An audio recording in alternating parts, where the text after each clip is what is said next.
And welcome to the second episode of the Midwest Muscle Show. Thanks everyone for listening the first time around and responding to my question about, what kind of topics would you like to hear about? What do you have questions about? I got a ton of responses, and I really appreciate that. I did notice a trend overall of kind of different variations of one question, which was basically, how do I stay motivated? That's a great question. And I think there are two major parts to this. The first one is that you can't rely solely on the feeling of being motivated. Of course, sometimes you're going to wake up and you're going to feel like, man, this is a great day. I really want to go work out. And you're going to go and you're going to get it and it's going to feel great and everything is fantastic. Life is good. But to be honest with you, it's not like that every day. It's probably not going to be like that most days. And you're going to have to dig deep and just be disciplined overall. Do it despite the feeling you might have if you're a little bit tired. If you're just, dragging for whatever reason, you just gotta get out there and get your reps in regardless. Of course, I want to say that's within reason because there is such thing as, being under recovered. Maybe you didn't get any sleep last night or you're sick or whatever. So there's a certain amount of self-awareness that goes into that. The second part of staying motivated for long periods of time, I would say, is finding the appropriate goal. This one might take a little bit more thought because you could sit there and think, yeah, I want to get in really good shape and I want to compete, or I want to play professionally, or something like that. But you have to have realistic goals. Of course, everyone sets out wanting to be the best at something. You want to be the best. You want to lift the most weight you possibly can and win a competition. You want to run a marathon and place in the top 10. You want to, I don't know. It's kind of natural, I think, for most people to pick up a hobby or pick up, like a sport or something, and automatically there's that competitive edge that kicks in, and you're just like, what, I want to be the absolute best I can be at this, which in a sense, it's good. You do want to be you want to be the best at something that you're doing within a certain reason, because, speaking from my own situation, so that's all I can tell you is obviously from my viewpoint. I'm not going to be the absolute best kettlebell practitioner in the entire world. I'm not going to compete in any kettlebell competitions. I'm going to be healthy. I'm going to be in shape. I'm not going to compete in any bodybuilding competitions. I'm going to get a lot stronger.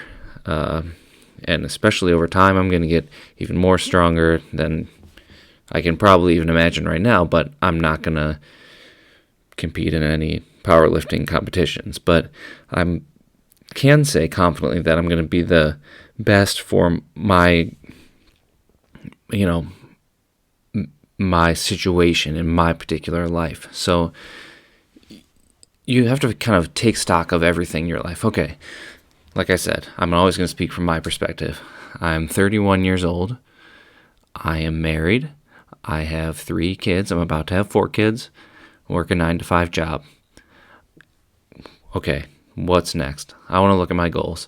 I have to look at my budget. What kind of equipment do I have?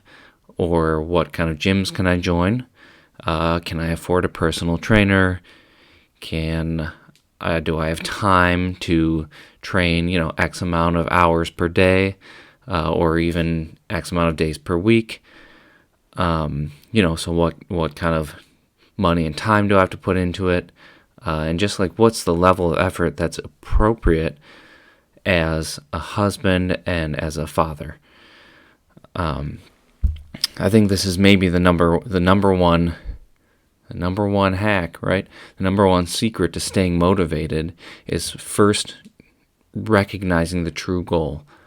Because right now, I'm not gonna push my kettlebell expertise, make it really high. I might be really fantastic over time, but I'm not gonna compete in the Olympics. That time's passed. I'm gonna get really strong, but I'm never gonna play in the NFL, right? So I think one part of determining the appropriate goal is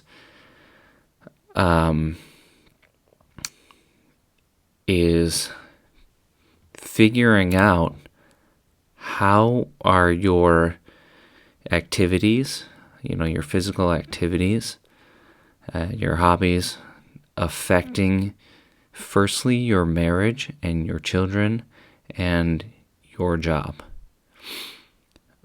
Because it may be perfectly reasonable for someone to say, I want to start lifting weights, and they have the time, the income, the energy to get strong enough, fast enough, conditioned enough to compete in a powerlifting competition. And that's great. Like, I don't want to ever say I'm against things like that, but in my life, if I were to spend all that time and that money, there would be little return. Even if, sure, I got strong enough to win some local competitions, or I got strong enough to I was the strongest guy in all of Illinois, what would be the payoff for me? Yeah, sure, you would probably win some prize money, but that's just about it. And then it's not going to make me the best husband on earth. It'll actually probably take away from my marriage because I'll have to spend so much more time training, more time recovering. It'll probably take away time from my kids. It would take away money because I'd have to buy more food, more supplements, probably pay for a trainer, pay for a fancy gym membership. I work in an office, so I'm not gonna succeed anymore in my career by being stronger than everyone else in my office. So you have to kind of ask yourself these questions.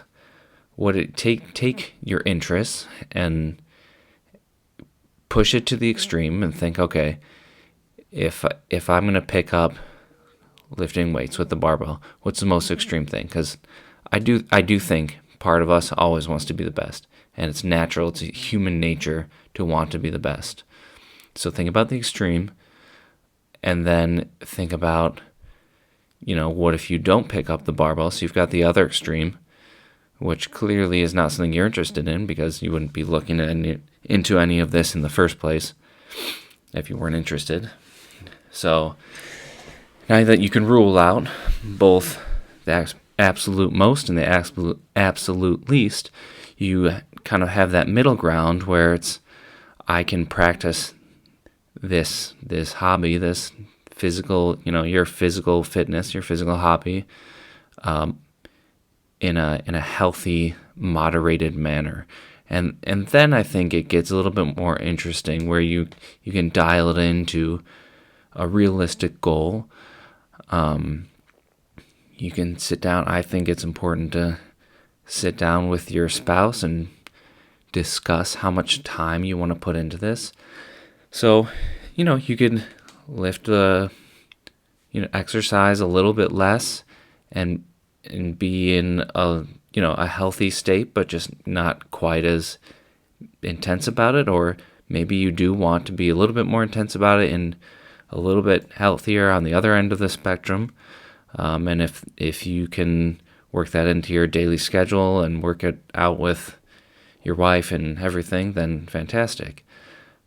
So one thing I think is a really good tip that I've heard before is when you're kind of planning your training cycles throughout the year, sit down with your wife, and for the next, 6 to 8 weeks, maybe even 6 months, I know that's kind of a big gap, maybe just take a look at the calendar and cross off all of the life events, right?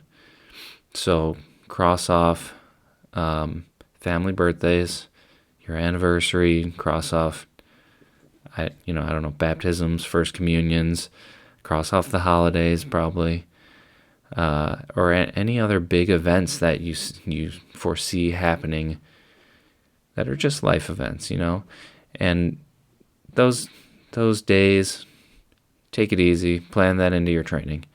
Mark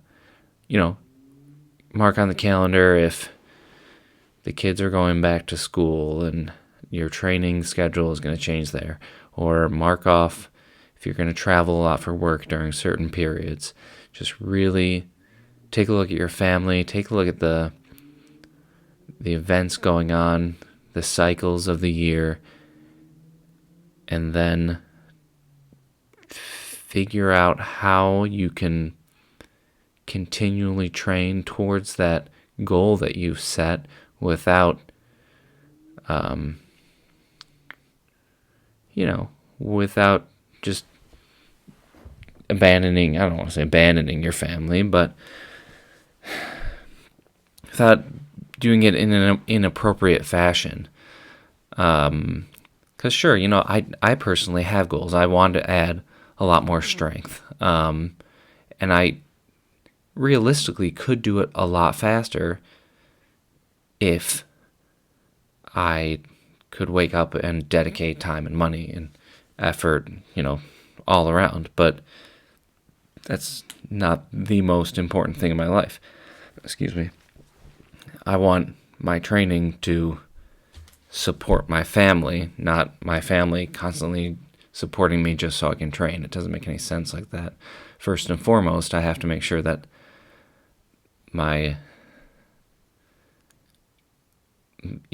whole being, my whole purpose is pointed towards the correct things, which I was always raised as, first your faith and then your marriage and then your kids. Because the best thing that you can give your kids is a happy marriage. And then you have a wonderful environment to grow up in. So how does your training fit into that is that I'm giving my wife a better version of myself and my kids. Because if I'm healthier, then I can provide better. I can have a better quality of life. I can focus more on being in the moment with my family. I can probably perform, I would imagine I can perform better at work, that if I don't have any other medical issues that are taking away, taking my peace of mind away or taking my physical peace away. Long term, I think if you stay healthy, you'll probably end up spending a lot less on medical bills, spending a lot less time at the doctor. I think there's a great argument for just staying healthy in a moderate fashion. So once your goal is kind of centered around something like that, your motivation becomes much clearer because the orientation, your goal is oriented towards the more important things in your life, which are like I said, your marriage, your family. So then sometimes you wake up, you don't want to do it, ruling out extenuating circumstances if you're sick or injured or whatever.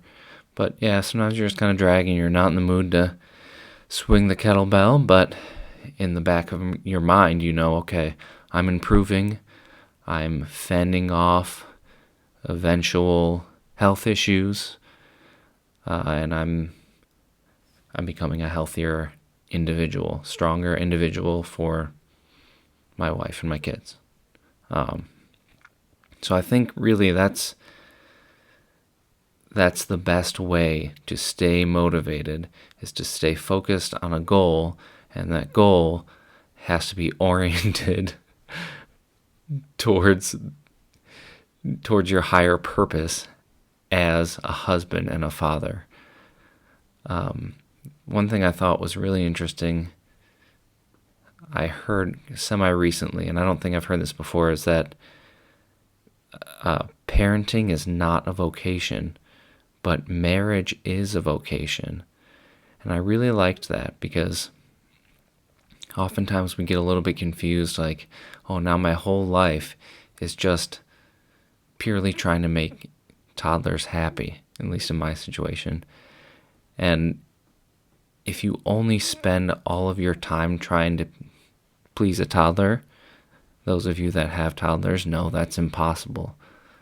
But if you spend all of your time working towards a healthy and stable marriage, supporting your wife, somehow your toddlers will be more pleased on the day-to-day. And your career will also, I'm not going to obviously promise like your career is going to thrive, but it's again the same thing as your career being oriented towards your stable marriage, the stability of your home, and the happiness of your family. So I think that also ties into all of this, is staying motivated. If your line of work is difficult to stay motivated in, or I don't feel like I have that issue at all. I'm blessed in that department. I enjoy going to work, but I consider myself very, very lucky. So again, finding motivation is not always about feeling motivated. It's about keeping your ultimate end goal of your entire life in your crosshairs. And I believe that ultimate end goal has to be your marriage, your family, to fulfill your duty as the husband and the father, and then everything else kind of falls into place. So hopefully that makes sense. And as always, if you have more questions, feel free to reach out to me. I absolutely love talking about this stuff, thinking about this stuff, because it helps me. It helps me stay motivated and disciplined, and helps me keep my end goal in mind. All right, thanks so much, everyone. If you're interested in some free kettlebell workouts, I do have them. Just go over to www.midwestmuscle.co and click download my, I think the button is click download my 30-day kettlebell trainer. So go ahead and get some free workouts and start swinging. Thanks. Bye.